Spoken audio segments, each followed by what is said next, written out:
Welcome to the session on figures of speech. നമ്മൾ ഗേൾസിനെയും ബോയ്സിനെയൊക്കെ നോക്കിയാൽ അല്ലെങ്കിൽ മനുഷ്യരെ നോക്കിയാൽ അവർ പല രീതിയിലാണ് അവരെ ഡെക്കറേറ്റ് ചെയ്യുന്നത്. ചിലരൊക്കെ ഓർണമെന്റ്സ് ഇടും, പിന്നെ ഡിഫറെന്റ് ടൈപ്സ് ഓഫ് ഡ്രസ് അവർ വെയർ ചെയ്യും, പിന്നെ ഹെയർ കട്ട്, അങ്ങനെ പല രീതിയിൽ മേക്കപ്പ്, പല രീതിയിൽ അവർ എന്ത് ചെയ്യും, തന്നെ തന്നെ ബ്യൂട്ടിഫൈ ചെയ്യും. ഇതുപോലെ നമ്മളൊരു piece of work, literary work, okay, prose ആയാലും വേഴ്സ് ആയാലും ഒരു റൈറ്റിങ്ങിനെ നമ്മൾ കുറച്ചും കൂടെ ബ്യൂട്ടിഫൈ ചെയ്യാൻ യൂസ് ചെയ്യുന്ന ലിറ്റററി ഡിവൈസസിനെ എല്ലാം കൂടെ ചേർത്ത ഒരു പേരുണ്ട് ഫിഗർ ഓഫ് സ്പീച്ച്. ഓക്കെ, ഇതിന് രണ്ട് എഫക്ട്സ് ആണ് നമ്മൾ പ്രതീക്ഷിക്കുന്നത്. ഇങ്ങനെ ഫിഗർ ഓഫ് സ്പീച്ച് റൈറ്റിങ്ങിൽ യൂസ് ചെയ്യുന്നതോടൊപ്പം നമ്മൾ രണ്ട് എഫക്ട്സ് ആണ് പ്രതീക്ഷിക്കുന്നത്. ഒന്ന് റെട്രിക്കൽ എഫക്റ്റും ഒന്ന് വിവിഡ്നെസ്സും ആണ്. റെട്രിക്കൽ എന്ന് പറഞ്ഞാൽ എന്താണോ പറയാൻ ഉദ്ദേശിക്കുന്നത് അത് പറഞ്ഞ് പെർസ്വേഡ് ചെയ്യുക, പറഞ്ഞ് മനസ്സിലാക്കുക. ഓക്കെ, ഇപ്പൊ നമ്മൾ ചില ആൾക്കാരൊക്കെ സാധനങ്ങൾ വിൽക്കാൻ നമ്മളെ വീട്ടിൽ വരാറുണ്ട്. നമ്മൾ വേണ്ടാന്ന് വിചാരിച്ചാലും അവർ പറഞ്ഞ് നമ്മളെ അവരുടെ ക്വാളിറ്റീസ്, കൊണ്ടുവരുന്ന സാധനങ്ങളുടെ ക്വാളിറ്റീസ് ഒക്കെ പറഞ്ഞ് നമ്മളെ ഫോഴ്സ് ചെയ്ത് പെർസ്വേഡ് ചെയ്ത് സമ്മതിപ്പിച്ച് അത് വാങ്ങിക്കും. അതുപോലെ റെട്രിക്കൽ എഫക്റ്റ് ഒരു ഫിഗർ ഓഫ് സ്പീച്ച് യൂസ് ചെയ്യുന്നതിൽ നമുക്ക് കിട്ടും. പിന്നെ രണ്ടാമത്തെ എഫക്റ്റ് എന്ന് പറഞ്ഞാൽ എന്താണോ പറയാൻ ഉദ്ദേശിക്കുന്നത് അത് വളരെ ക്ലിയർ ആയിട്ട് ക്ലാരിറ്റിയോടുകൂടെ മറ്റൊരാളിൽ എത്തിക്കാൻ സഹായിക്കുന്നതാണ് ഈ ഫിഗർ ഓഫ് സ്പീച്ച്. ഓക്കെ, അപ്പോൾ ഒരു കളക്റ്റീവ് നെയിമാണ് ഫിഗർ ഓഫ് സ്പീച്ച് എന്നുള്ളത്. അതിൽ നിന്ന് മനസ്സിലാക്കാം there are many figures of speech എന്നുള്ളത്. അത് ഏതൊക്കെയാണെന്ന് നമുക്ക് നോക്കാം. ഫസ്റ്റ് വൺ ഞാൻ ആഡ് ചെയ്തിട്ടുള്ളത് സിമിലി ആണ്. Simile is actually a figure of speech in which two dissimilar objects are compared. രണ്ട് കാര്യങ്ങളെ നമ്മൾ കമ്പയർ ചെയ്യാണ്. അതും അവിടെ ഒരു ഇമ്പോർട്ടന്റ് കാര്യം നോട്ട് ചെയ്യാനുള്ളത്, ഈ കമ്പാരിസൺ സംഭവിക്കുമ്പോൾ ലൈക്ക് എന്നോ ആസ് എന്നോ രണ്ട് വേർഡ്സ് നമ്മൾ കാണാറുണ്ട്. ഓക്കെ, അപ്പം കമ്പാരിസൺ മാത്രം പോരാ, അവിടെ ഈ വേർഡ്സിൽ ഏതെങ്കിലും ഒരെണ്ണം ഉണ്ടായിരിക്കണം. Okay, for example, love is like a friendship caught on fire. Okay, ഇവിടെ ലൈക്ക് എന്നുണ്ട്, ലവിനെ ഫ്രണ്ട്ഷിപ്പിനെ കമ്പയർ ചെയ്തിരിക്കുന്നു using the word like. Okay, so that is an example of simile. Now next example, life swings like a pendulum backward and forward between pain and boredom. Here, life is compared to a pendulum.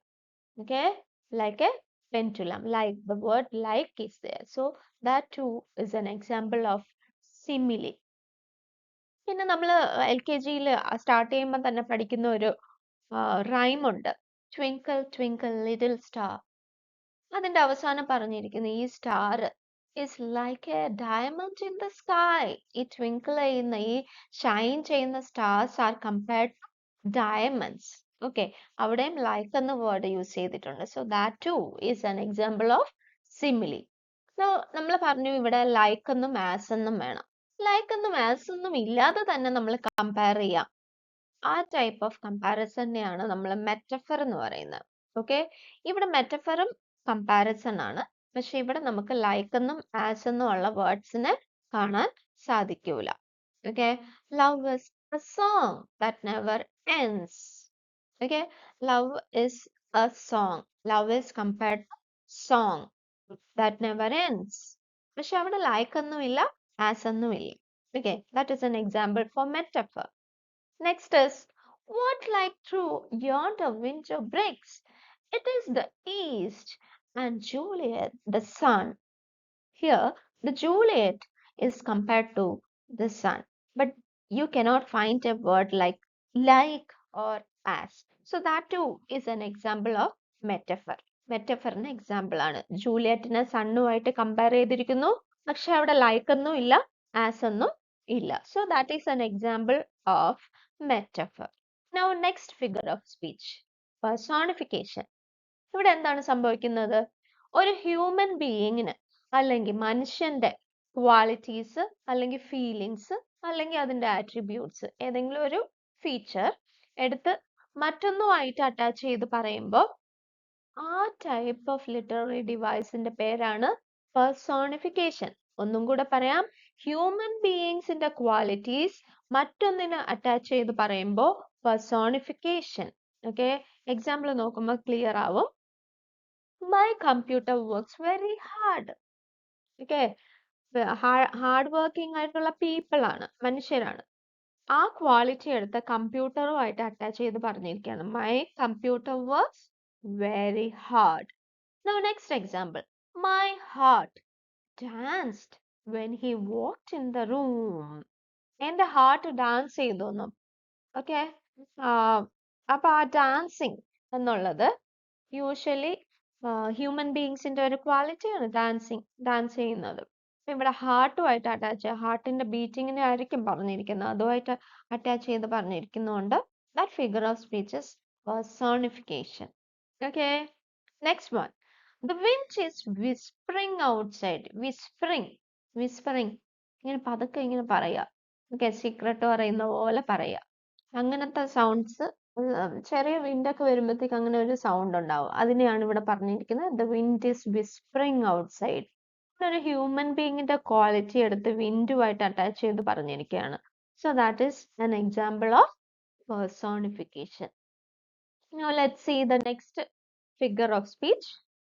Paradox. Paradox എന്ന് പറഞ്ഞാൽ ആദ്യം രണ്ട് കോൺട്രഡിക്ഷൻസിനെ പറ്റിയായിരിക്കും പറഞ്ഞിരിക്കുന്നത്. അതായത് ഒന്ന് just opposite ആയിട്ടുള്ള രണ്ട് കാര്യങ്ങളെ പറ്റി പറഞ്ഞിരിക്കും. ആദ്യം നമുക്ക് അത് വായിക്കുമ്പോൾ മീനിങ്ലെസ് ആയിട്ട്, സെൻസ്ലെസ് ആയിട്ട് തോന്നും. പക്ഷെ അതിന്റെ ഡീപ്പർ ലെവലിലോട്ട് പോകുമ്പോൾ, അല്ലെങ്കിൽ when you read between the lines, inner meaning ഒക്കെ ചെക്ക് ചെയ്യുമ്പോഴത്തേക്കും അതിന് മീനിങ് ഉണ്ടാവും, ആ സ്റ്റേറ്റ്മെന്റിന് മീനിങ് വരും. ഓക്കെ, അപ്പം കോൺട്രഡിക്ഷൻസ് അല്ലെങ്കിൽ ഓപ്പോസിറ്റ്സിനെ പറ്റിയായിരിക്കും ആ സെന്റൻസ്.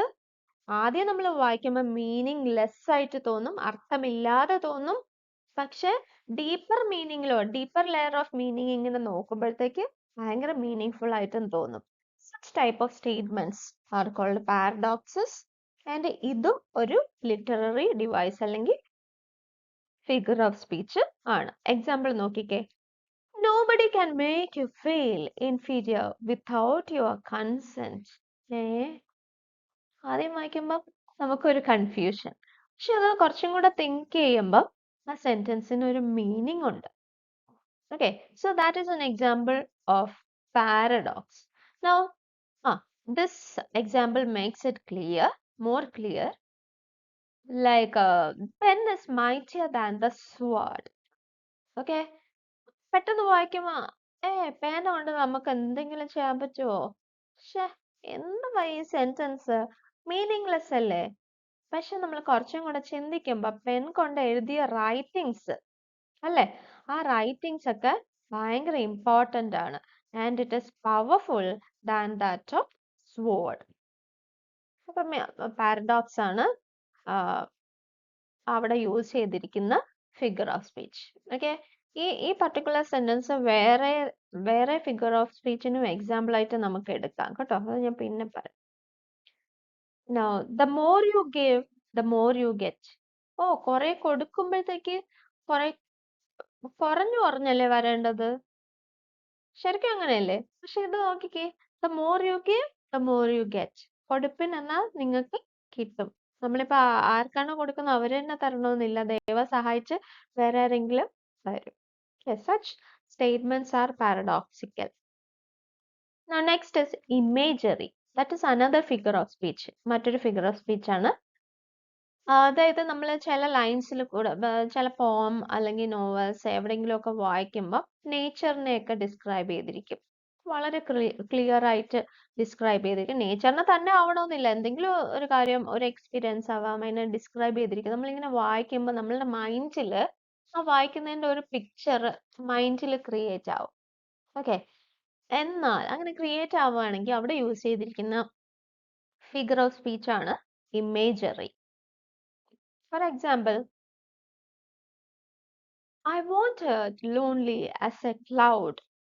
ഞാനിങ്ങനെ ഒഴുകി നടക്കുകയാണ്, വാണ്ടർ അങ്ങോട്ടും ഇങ്ങോട്ടും നടന്നുകൊണ്ടിരിക്കുകയാണ്, like a cloud. Okay, that floats on high over the vales and hills. വാലീസിന്റെയും ഹിൽസിന്റെ മുകളിൽ കൂടെ ഇങ്ങനെ ഫ്ലോട്ട് ചെയ്ത് പോവാണ്. Okay? When all at once I saw a crowd, a host of golden daffodils. ഏ അപ്പൊ തന്നെ ഞാനിങ്ങനെ ഫ്ലോട്ട് ചെയ്ത് ഒരു ക്ലൗഡിനെ പോലെ ഈ മലകളുടെയും മലകളുടെയും വാലീസിന്റെയും ഇടയിൽ കൂടെ ഇങ്ങനെ മുകളിൽ കൂടെ ഇങ്ങനെ പൊക്കോണ്ടിരിക്കുമ്പോഴത്തേക്ക് ഞാനൊരു ഗോൾഡൻ ഡാഫഡിൽസിനെ ക്രൗഡിനെ തന്നെ കാണുവാണ്. ഓക്കെ, അപ്പൊ അത് വായിക്കുമ്പോൾ നമ്മളുടെ മൈൻഡിൽ ഇങ്ങനെ ഒരു ക്ലൗഡും മലകളും നിരകളും കുന്നുകളും അതിന്റെ താഴെയുള്ള വാലീസ് ഒക്കെ ഇങ്ങനെ വരും. മുകളിൽ കൂടെ ഇങ്ങനെ ക്ലൗഡ്സ് ഇങ്ങനെ പോകുന്നതൊക്കെ നമ്മളുടെ മൈൻഡിൽ ഒരു ഇമേജ് ക്രിയേറ്റ്. സോ അവിടെ യൂസ് ചെയ്തിരിക്കുന്ന ഫിഗർ ഓഫ് സ്പീച്ചിന്റെ പേരാണ് ഇമേജറി. ഓക്കെ, അടുത്ത് നോക്കിക്കേ, ആൻ അണ്ടർസ്റ്റേറ്റ്മെന്റ്. ഓക്കെ, അണ്ടർസ്റ്റേറ്റ്മെന്റ് എന്ന് പറഞ്ഞാൽ ലെസ് ഇമ്പോർട്ടന്റ് ആയിട്ട് പറയുക. For example, I have A car which cost 40 crores. Okay, അതിന് ഞാൻ പറയാണ് എനിക്ക് കാറുണ്ട്, കാറിന്റെ വില 40 crores ഉള്ളൂ. ഓ, അത്രയ്ക്ക് നിസ്സാരമായിട്ട് അങ്ങ് പറയാണ് 40 crores-ന്. ഓക്കെ, അങ്ങനെ നമ്മൾ ലെസ് ഇമ്പോർട്ടന്റ് ആയിട്ട് പറയുമ്പോഴാണ് അവിടെ യൂസ് ചെയ്തിരിക്കുന്ന ഫിഗർ ഓഫ് സ്പീച്ചിന്റെ പേര് അണ്ടർസ്റ്റേറ്റ്മെന്റ്. എക്സാമ്പിൾസ് നോക്കിക്കേ, deserts are sometimes hot, dry and sandy. Sometimes എന്നാണ് പറഞ്ഞിരിക്കുന്നത്. ഡെസേർട്സ് ഒക്കെ ചിലപ്പോഴൊക്കെ ഹോട്ട് ആയിരിക്കും, ഡ്രൈ ആയിരിക്കും, സാൻഡി ആയിരിക്കും. അങ്ങനെ നിസ്സാരമായിട്ട് ലെസ് ഇമ്പോർട്ടന്റ് ആയിട്ട് അങ്ങ് പറഞ്ഞിരിക്കുകയാണ്. ഓക്കെ, ഡെസേർട്സ് എപ്പോഴും എന്ത് തന്നെയാണ്, ഹോട്ട് ആണ്, ഡ്രൈ ആണ്, സാൻഡി ആണ്. ഭയങ്കര ഹോട്ട് ആണ്, ഭയങ്കര ഡ്രൈ ആണ്, ഭയങ്കര സാൻഡി ആണ്. എന്നിട്ട് നമ്മളിവിടെ വളരെ ലൈറ്റ് ആയിട്ടാണ് പറഞ്ഞിരിക്കുന്നത്. That type of figure of speech is called understatement. Okay, next example, she gained a little weight. അവൾ കുറച്ച് വെയിറ്റ് വെച്ചു. എത്രയാ? സൈസ് 8-ൽ നിന്ന് 16-ലോട്ട് എത്തി. കുറച്ച് വെയിറ്റ് ആണ്, 8 ഡബിൾ ആയിരിക്കാണ്, 18 16-ലോട്ട് ആയിട്ടിരിക്കുന്നത്. എന്നിട്ടും പറഞ്ഞിരിക്കുന്നു എ ലിറ്റിൽ വെയിറ്റ്, വെയിറ്റ് വെച്ചു. Okay, that is an example for understatement. Now next is metonymy. ഇവിടെ എന്ന് പറഞ്ഞാൽ ഒരു ചേഞ്ച് ഓഫ് നെയിം ആണ് സംഭവിക്കുന്നത്. അതായത് ഒരു കാര്യത്തെ പറ്റി പറയാൻ മറ്റൊരു പേര് യൂസ് ചെയ്യുക. Okay, for example Hollywood. Hollywood എന്ന് നമ്മൾ പേര് എവിടെയാണ് യൂസ് ചെയ്യുന്നത്? മൂവി ഇൻഡസ്ട്രിയെ പറ്റി പറയുമ്പോഴാണ് ഹോളിവുഡ്. ഹോളിവുഡ് എന്ന് പറയുമ്പോൾ തന്നെ നമ്മളുടെ മൈൻഡിൽ മൂവി ഇൻഡസ്ട്രി ആണ് വരാറ്. അടുത്ത് press, media related to media. ഇങ്ങനെ വേറെ വാക്കുകൾ, ചേഞ്ച് ഓഫ് നെയിം യൂസ് ചെയ്യുമ്പോൾ അങ്ങനത്തെ ഫിഗർ ഓഫ് സ്പീച്ചിനെയാണ് മെറ്റോണമി. വേറെ എക്സാമ്പിൾസ് പറയുവാണെങ്കിൽ ഗ്രേവ്, ഡെത്തിന് പകരം യൂസ് ചെയ്യുന്ന വേർഡാണ് ഗ്രേവ്. അത് മെറ്റോണമിക്ക് എക്സാമ്പിൾ ആണ്. പിന്നെ dish, I like the dish very much. Dish എന്ന് പറയുമ്പോൾ എന്താണ് അവിടെ മീൻ ചെയ്യുന്നത്? ആ കൊണ്ടുവന്ന ആ ഫുഡ്, മീൽ. ഓക്കെ, പിന്നെ ചിലപ്പോൾ നമ്മൾ ബ്രെയിൻ എന്ന് യൂസ് ചെയ്യും, ബ്രെയിൻ ഗെയിംസ്. ഓക്കെ, ആ ബ്രെയിൻ എന്ന് പറയുന്നത് എന്തിനാണ് അവിടെ സിംബലൈസ് ചെയ്യുന്നത് അല്ലെങ്കിൽ മീൻ ചെയ്യുന്നത്? ഇന്റലിജൻസിനെയാണ്.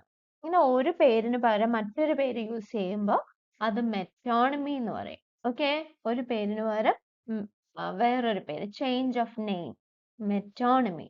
ഇനി ഇതുമായിട്ട് സിമിലർ ആയിട്ടുള്ള വേറൊരു ഫിഗർ ഓഫ് സ്പീച്ച് ഉണ്ട്. അത് നമ്മൾ ലേറ്റർ പഠിക്കും. സിനക്ഡക്കി എന്നാണ് അതിന്റെ പേര്. ഇവിടെ അടുത്ത് നോക്കിക്കേ, apostrophe. Apostrophe is another figure of speech.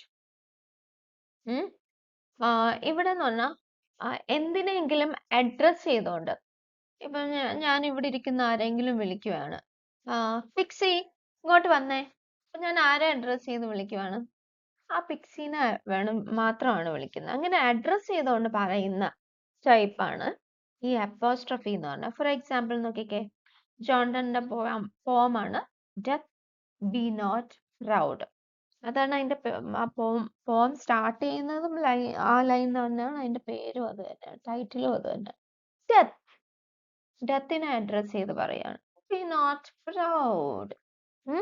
അപ്പൊ അങ്ങനെ അഡ്രസ് ചെയ്ത് പറയുന്നതിനാണ് apostrophe. Next is alarm clock. Please don't fail me. Alarm clock, നീ റിങ് ചെയ്യാതിരിക്കരുത്. രാവിലെ 4 മണിക്ക് എനിക്ക് എഴുന്നേൽക്കേണ്ടതാണ്. എക്സാം ആണ്, പഠിക്കാനുണ്ട്. ഓക്കെ, ഇങ്ങനെ അലാം ക്ലോക്കിനെ അഡ്രസ് ചെയ്ത് പറയുന്നു. അടുത്ത നോക്കിയേ, 7 you are my lucky number. 7 ഉദ്ദേശിച്ച് പറയുവാണ്. എന്താണ്? You are my lucky number. ഇങ്ങനെ ഒന്നിനെ അഡ്രസ് ചെയ്ത് പറയുന്ന ടൈപ്പ് ഓഫ് ഫിഗർ ഓഫ് സ്പീച്ചിനെയാണ് അപ്പോസ്ട്രഫി എന്ന് പറയുന്നത്.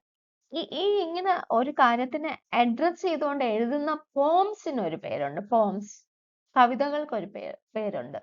Odd, ODE. Okay. Now next is hyperbole. Hyperbole എന്നാണ് എഴുതുന്നെങ്കിലും pronunciation is different. Hyperbole. That is extravagant exaggeration of something. എന്തിനെങ്കിലും ഭയങ്കര എക്സാജറേറ്റ് ചെയ്തൊക്കെ അങ്ങ് പറയും. ഓ, എനിക്ക് 10 കാറുണ്ട്, അല്ലെങ്കിൽ 25 കാറുണ്ട്. ഒന്ന് മാർക്കറ്റിൽ പോവാൻ, ഒന്ന് ചർച്ചിൽ പോവാൻ, ഒന്ന് സ്കൂളിൽ പോവാൻ, എക്സെട്ര എക്സെട്ര. അങ്ങനെയൊക്കെ എക്സാജറേറ്റ് ചെയ്ത് പറയുന്ന ആൾക്കാരൊക്കെ ഉണ്ട്. പിന്നെ let's look at the examples. That dog is the cutest thing alive. ഓ, ഈ ഡോഗാണ് ഭയങ്കര ക്യൂട്ടസ്റ്റ് എന്ന് പറയാണ്. ഓക്കെ, ജീവിച്ചിരിക്കുന്നതിൽ ഏറ്റവും ക്യൂട്ടസ്റ്റ് ഇതാണെന്ന് പറഞ്ഞാൽ എന്തുമായിരിക്കും? That is only an exaggeration. Reality ആണോ? ഇല്ല, നമ്മൾ ഇങ്ങനെ പൊക്കി പൊക്കി പൊക്കി പറയുന്നതാണ്. Now next example is I'm dying of thirst. എനിക്ക് ദാഹിച്ചു പോയ, ഞാൻ മരിച്ചു പോവും, ഞാൻ മരിച്ച് എന്ന് പറയുമ്പോഴോ നമ്മള് കുറച്ചും കൂടെ നമ്മള് തേഴ്സ്റ്റിനെ കുറച്ച് എക്സാജറേറ്റ് ചെയ്ത് നമ്മൾ പറയുന്നു. That type of figure of speech is hyperbole. Okay.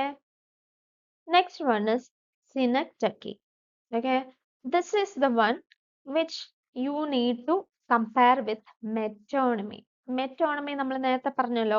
Metonymy എന്ന് പറഞ്ഞാൽ ചേഞ്ച് ഓഫ് നെയിം ആണ്. ഇവിടെ എന്ന് പറഞ്ഞാല് the part stands for the whole. A part stands for the whole. For example നോക്കുമ്പോൾ മനസ്സിലാവും.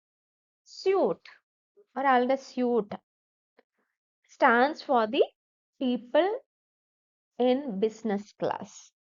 Okay, suit ഒരു പാർട്ട് ആണ്, അവർ യൂസ് ചെയ്യുന്ന ഒരു part stands for the whole. Okay, next one is wheels. ഒരു വെഹിക്കിളിന്റെ ഒരു പാർട്ടാണ് wheel. That signifies a vehicle. Okay, അങ്ങനെ part stands for the whole. That type of figure of speech is termed as synecdoche. Okay. Now pearly gates. Pearly gates heaven signify ചെയ്യുന്നതാണ്. Behind bars ജയിലിനെ signify ചെയ്യുന്നതാണ്. അപ്പൊ ഒരു whole തിങ്ങിന്റെ ഒരു part എടുത്ത് ആ ഹോൾ തിങ്ങിനെ റെപ്രസെന്റ് ചെയ്യും. That type of figure of speech is synecdoche. Okay. Metonymy എന്ന് പറഞ്ഞാൽ ചേഞ്ച് ഓഫ് നെയിം ആണ്. For example Hollywood. Okay, Hollywood. പിന്നെ ഡിഷ്, ഫുഡ് ഐറ്റംസിന്റെ വേറെ പേരാണ് dish. I like this dish എന്താണ്? ഇപ്പൊ ബിരിയാണി കൊണ്ടുവന്നിട്ടാണ് ഐ ലൈക്ക് ദിസ് ഡിഷ് എന്ന് പറഞ്ഞാൽ ബിരിയാണിയാണ് എനിക്ക്, ആ ഫുഡാണ് ഇഷ്ടം. Okay, he is a man of brain എന്ന് പറഞ്ഞാൽ എന്താണ്?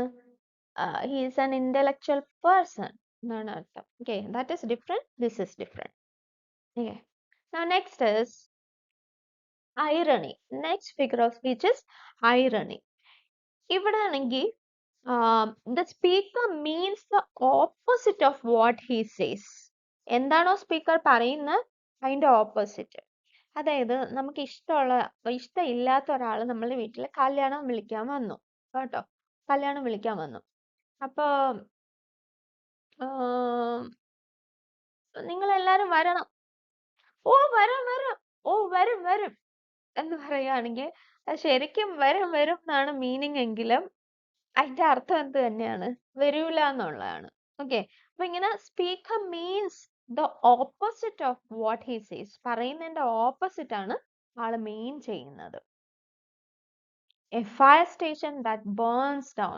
ഓ, ഫയർ സ്റ്റേഷൻ, ഫയർ എക്സ്റ്റിങ്ക്യൂഷ് ചെയ്യാൻ യൂസ് ചെയ്യുന്ന എല്ലാ എക്യുപ്മെന്റ്സും അവിടെ ഉണ്ട്, പക്ഷെ that itself is burned down. Okay, that is an irony.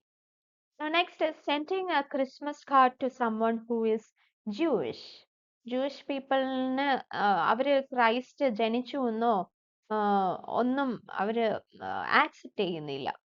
അപ്പൊ അങ്ങനെ ക്രിസ്മസ് എന്ന് പറഞ്ഞാൽ ക്രൈസ്റ്റിന്റെ ബർത്തിനെ സെലിബ്രേറ്റ് ചെയ്യുന്നതാണ്. അപ്പൊ ഈ ക്രൈസ്റ്റ് ജനിച്ചു എന്ന് പോലും വിശ്വസിക്കാത്ത ഒരാൾക്ക് ക്രിസ്മസ് കാർഡ് അയച്ചാ പിന്നെ എന്താണ്? That is an irony. Okay. Now next is fun. A play with games. വാക്കുകൾ കൊണ്ട് അമ്മാനമാടുന്ന ചില ആൾക്കാരൊക്കെ ഉണ്ട്. Okay. For example നോക്കുമ്പോൾ നിങ്ങൾക്ക് മനസ്സിലാവും. You can tune a guitar, but you can't tune a fish. Okay. That type of play with games. Next one is broken pencils are pointless. Now, if you want to know about more puns, I can tell you. How does a chicken stay fit? എങ്ങനെയാണ് ഒരു കോഴി അല്ലെങ്കിൽ chicken എങ്ങനെയാണ് fit ആയിട്ടിരിക്കുന്നതെന്ന് ചോദിക്കുമ്പോഴാണ് ഞാൻ പറയാണ് it exercise exercise എന്ന് പറയുമ്പോൾ that is an example for fun. Okay, exercise. Now next is euphemism. അതായത് അൺപ്ലസന്റ് ആയിട്ടുള്ള വേർഡ്സിനെ സബ്സ്റ്റിറ്റ്യൂട്ട് ചെയ്ത് പ്ലസന്റ് വേർഡ്സ് യൂസ് ചെയ്യും. For example porcelain throne instead of toilet. Okay. Next is friends with benefits. Instead of talking about friends having sex, you can say friends with benefits. Okay. Next is pre-owned. That means something which is used earlier. Bun in the oven. Pregnancy. Okay. So these are the examples for euphemism. Euphemism എന്താണ്? Unpleasant ആയിട്ടുള്ള വേർഡ്സിനെ substitute ചെയ്ത് pleasant words use ചെയ്യാം. Now next is oxymoron. That is, two opposite ideas are connected together. Okay, two words or phrases which are opposites in meaning are connected together. For example, open secret. Open secret നമ്മൾ എപ്പോഴും കേൾക്കാറുണ്ട്. Open എന്ന് പറഞ്ഞ വേർഡിന്റെ മീനിങ്ങും സീക്രട്ടിന്റെ മീനിങ്ങും രണ്ടും just opposites ആണ്, contradictory ആണ്. എന്നാലും നമ്മൾ അവിടെ രണ്ടും കൂടെ ജോയിൻ ചെയ്ത് മോർ മീനിങ്ഫുൾ ആക്കുന്നുണ്ട്. Okay, that type of figure of speech is oxymoron. Now next is alone together. Alone together. That too is an example of oxymoron. True lies. Oxymoron. Controlled chaos. ഒരിക്കലും control ചെയ്യുന്നതിന് നമ്മൾ chaos എന്ന് പറയാം. Uncontrollable ആയിട്ടുള്ളതിനെയാണ് chaos എന്ന് പറയുന്നത്. Okay, these are the examples of oxymoron. Now next is epigram. Epigram. They are proverbial type of statements. They are compact in ideas. കുറേ ideas compactly packed together. Okay. For example, mankind must put an end to war, or war will put an end to mankind. ഈ ഒരു സ്റ്റേറ്റ്മെന്റിനെ നമുക്ക് elaborate ചെയ്ത് paragraphs and paragraphs എഴുതി അതിന്റെ meaning കൊണ്ടുവരാം. ഇതുപോലെ tightly packed ആയിട്ടുള്ള പ്രോവർബ്സ് അതിന് എക്സാമ്പിൾ ആണ്. എപ്പിഗ്രാംസിന് എക്സാമ്പിൾ പ്രോവർബ്സ് ആണ്. ആ പ്രോവർബിയൽ ടൈപ്പ് ഓഫ് സെന്റൻസസിനെയാണ് എപ്പിഗ്രാംസ് എന്ന് പറയുന്നത്. Okay. Now next is antithesis. Antithesis, that is juxtaposition of two opposing elements. ഇതും നേരത്തെ പറഞ്ഞ ഓപ്പൺ സീക്രട്ടും കുറച്ച് ഡിഫറൻസ് ഉണ്ട്. ഇവിടെ നോക്കിക്കേ, ഇത് സെന്റൻസ് ടൈപ്പ് ആണ്. No pain no gain. Some people make money while some waste it. Okay. Good husbands have bad wives. അല്ലെങ്കിൽ നേരെ തിരിച്ച് good wives have bad husbands. അങ്ങനെ കോൺട്രഡിക്ടറി ഐഡിയാസിനെ ജോയിൻ ചെയ്ത് പറയുമ്പോഴാണ് ആന്റിതെസിസ് എന്ന് പറയുന്നത്. Okay, now next is litotes. Litotes is a figure of speech featuring a phrase that utilizes negative wording to mean a positive idea. Okay. ചെയ്യൂല എന്ന് പറഞ്ഞിട്ട് ചെയ്യുന്ന പോലെ അത് ചെയ്യൂല എന്ന് പറഞ്ഞിട്ട് ചെയ്യുന്നതല്ല, നെഗറ്റീവ് വേർഡ്സ് യൂസ് ചെയ്ത് പോസിറ്റീവ് ഐഡിയ കൺവേ ചെയ്യുക. For example, the novel is not bad. Not bad എന്ന് പറഞ്ഞാൽ നോട്ട് എന്ന് പറയുമ്പോഴത്തേക്ക് അവിടെ ഒരു നെഗറ്റീവ് കാര്യമാണ്. നെഗറ്റീവ് വേർഡ്സ് യൂസ് ചെയ്ത് പോസിറ്റീവ് കാര്യം. നോട്ട് ബാഡ് എന്ന് പറഞ്ഞാൽ മോശമല്ല, നല്ലതാണ് എന്നാണ് അതിന്റെ അർത്ഥം. Okay. You are not wrong. നീ തെറ്റല്ല ചെയ്തത്. അപ്പം നെഗറ്റീവ് വേർഡ് യൂസ് ചെയ്ത് പോസിറ്റീവ് കാര്യം നമ്മൾ അവിടെ പറയുന്നുണ്ട്. Okay. Such type of figure of speech is ലിറ്റോട്സ്. I can't disagree with your logic. Another example for that. Now next is alliteration. Alliteration എന്ന് പറയുമ്പോൾ നമ്മൾ സൗണ്ട്സ്, ഇപ്പം ഇംഗ്ലീഷിൽ 26 ആൽഫബറ്റ് ഉണ്ടെങ്കിൽ അത് വെച്ച് 44 സൗണ്ട്സ് ഉണ്ടാക്കാൻ പറ്റും. ഈ സൗണ്ട്സിനെ പറ്റിയാണ് നമ്മൾ ഇവിടെ പറയുന്നത്. അതിൽ വവൽസ് യൂസ് ചെയ്ത് ഉണ്ടാവുന്ന സൗണ്ട്സിനെ വവൽ സൗണ്ട്സ് എന്നും വവൽസ് അല്ലാത്ത ലെറ്റേഴ്സ് കൺസണൻസ് എന്ന് പറയും. അപ്പൊ ആ കോൺസണൻസ് യൂസ് ചെയ്ത് ഉണ്ടാവുന്ന സൗണ്ട്സിനെ കോൺസണന്റ് സൗണ്ട്സ് എന്ന് നമ്മൾ പറയാറുണ്ട്. അപ്പൊ ഈ കോൺസണന്റ് സൗണ്ട്സ് ഒരു സെന്റൻസിന്റെ, ഒരു സെന്റൻസ് എന്ന് പറഞ്ഞാൽ ഗ്രൂപ്പ് ഓഫ് വേർഡ്സ് ആണല്ലോ, ആ വേർഡ്സിന്റെ ബിഗിനിങ്ങിൽ ഒരേ കൺസണന്റ് സൗണ്ട് റിപ്പീറ്റ് ചെയ്ത് വരുവാണെങ്കിൽ, അതായത് എവിടെ റിപ്പീറ്റ് വരണം, ഒരു സെന്റൻസിന്റെ ആദ്യവും ഇടയ്ക്കും അങ്ങനെ വന്നാൽ പോരാ, എല്ലാ വാക്കുകളുടെയും ആദ്യം തന്നെ വരണം. സെന്റൻസിന്റെ അല്ല, സോറി, വേർഡ്സിന്റെ, ഒരു സെന്റൻസിലുള്ള വേർഡ്സിന്റെ തുടക്കത്തിൽ തന്നെ same consonant sound again and again repeat ചെയ്ത് വരുവാണെങ്കിൽ that type of figure of speech is called alliteration. Okay, alliteration. Example നോക്കിയാൽ, I feel like making melody in my heart. Ma, ma, ma. മേക്കിങ്ങിൽ ഒരു സെന്റൻസിന്റെ group of words ഉണ്ട്. അവിടെ ആ വേർഡ്സിന്റെ എല്ലാം തുടക്കത്തിലാണ് മ മ മ എന്നുള്ള കൺസണന്റ് സൗണ്ട്സ് അല്ലെങ്കിൽ കോൺസണന്റ് സൗണ്ട് റിപ്പീറ്റ് ചെയ്ത് വന്നിരിക്കുന്നത്. ഇപ്പൊ ഇങ്ങനെ ഒരു വേർഡിന്റെ തുടക്കത്തിൽ കോൺസണന്റ് സൗണ്ട് റിപ്പീറ്റ് ചെയ്ത് വരികയാണെങ്കിൽ ആ ഫിഗർ ഓഫ് സ്പീച്ച് അലിട്രേഷൻ ആണ്. Okay. Now next is assonance. Assonance എന്ന് പറഞ്ഞാൽ ഈ വവൽ സൗണ്ട്സ് റിപ്പീറ്റ് ചെയ്ത് വരുന്നു. അതിപ്പോ തുടക്കത്തിൽ തന്നെ വരണമെന്നില്ല, ഒരു വേർഡിന്റെ തുടക്കത്തിൽ തന്നെ വരണമെന്നില്ല.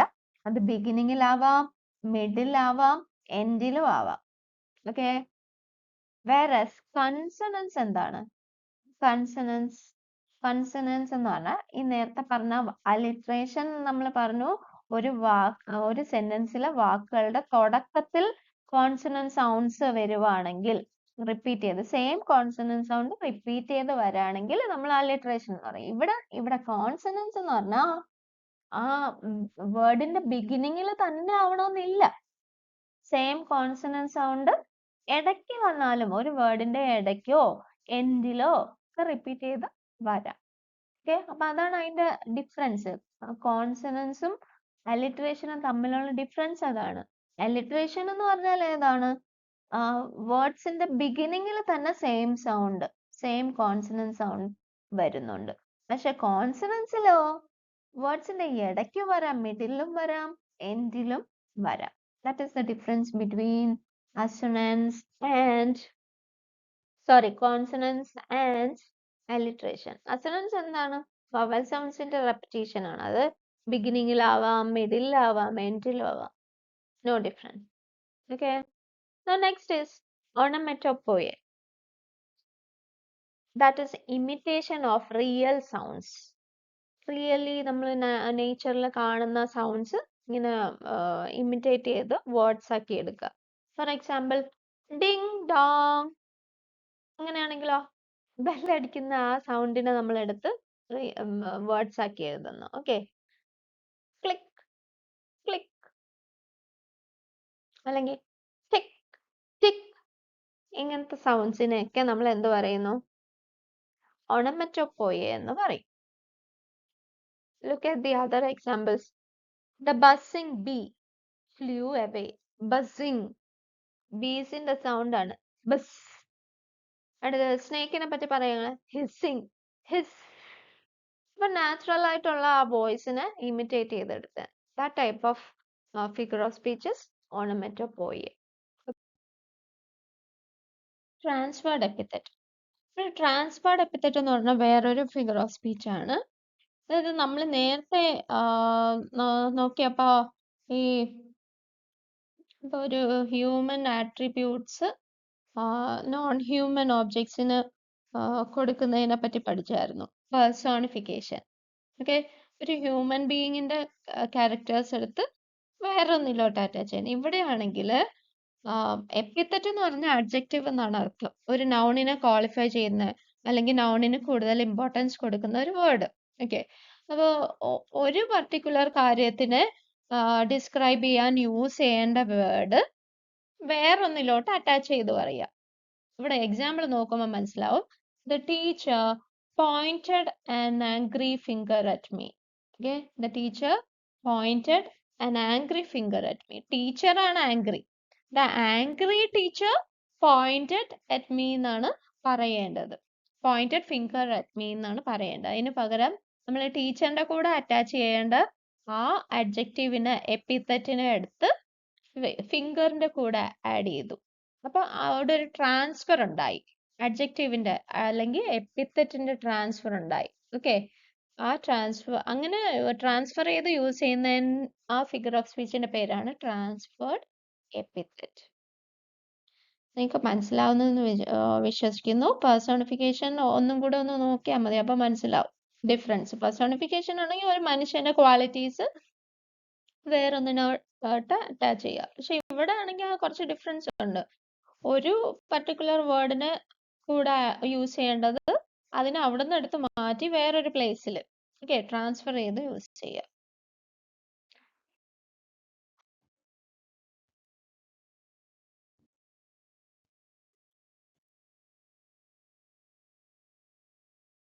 Thank you. ഇതിന്റെ പാർട്ട് 2 ഞാൻ അറ്റാച്ച് ചെയ്യുന്നുണ്ട്. അതിൽ നമുക്ക് ക്വസ്റ്റ്യൻസും ഈ എക്സ്പ്ലനേഷൻസും കൂടെ ചേർത്ത് ക്വസ്റ്റ്യൻ ഐഡന്റിഫൈ ചെയ്യാൻ വേണ്ടി നമുക്ക് നോക്കാം. ബൈ.